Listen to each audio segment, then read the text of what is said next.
Congressman. Are you surprised by the way it's going for Republicans? No, I'm not. You know, so much of this committee is about projection. It's about things that either they did during the Trump administration. This is somebody who ran for office saying lock her up. This is somebody who we know the IRS seems to be was weaponized in some cases against some Americans. And so a lot of this is about projections, about what either they did or what they wanted to do and what they think is being done now. As somebody who's served in the Obama administration and now in Congress, I think this is the tinfoil hat committee. I mean, there's nothing here. They said it's going to be the response to the January 6th committee. They've given it apparently a similar budget, and they have nothing because there's no there. And it's also a waste of taxpayer dollars and of our time. Jonathan, this is not what our constituents expect us to be doing, to be trying to help Donald Trump come back to the White House. They expect us to be trying to make their lives better. This subcommittee is doing nothing to help with that. Today at CPAC, Matt Gaetz called for defunding the police and, quote, abolish the FBI, the CDC, ATF, DOJ to cheers from the crowd, which brings me to a basic question. What is this committee about? Well, I don't think they know, except that they are trying to do whatever they can to lay the groundwork for Donald Trump to come back to the White House. These are Trump loyalists, and the only reason, Jonathan, that this subcommittee was formed was so that Kevin McCarthy could become Speaker.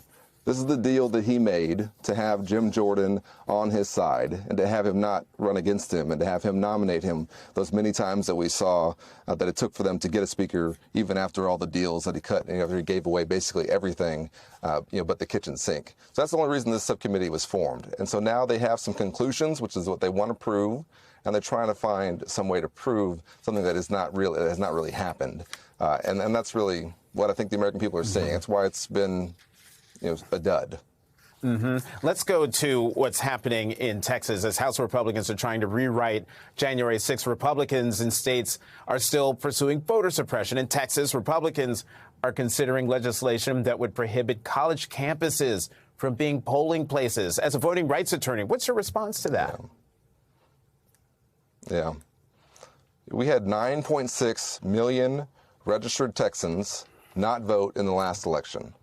You would think that as a state, you would try and see what can we do to help these folks who were not able to vote or did not vote in the last election get involved.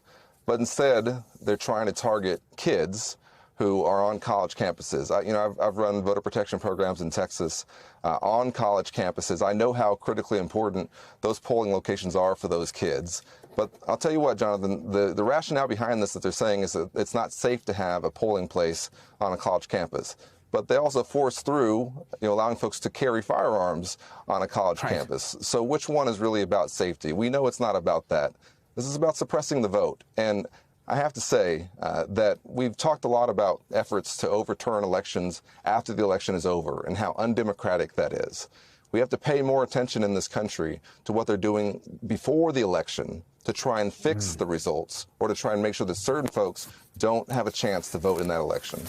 And, that actually dovetails nicely with the follow-up question I have, and that is, are you worried we're taking our eye off the ball to voter suppression efforts in the states? Well, I think that we are in a really difficult moment because we have a Supreme Court that is hostile to voting. And as a voting rights lawyer, that really hurts me because I can think of, an effective lawsuit that you could bring to challenge this blatantly discriminatory law if it passes. But then that at the Fifth Circuit, it will probably be overturned if you get a good ruling, and at the Supreme Court that they're probably not going to be on your side. And that's why we have to be so aggressive in passing voting rights legislation in the Congress.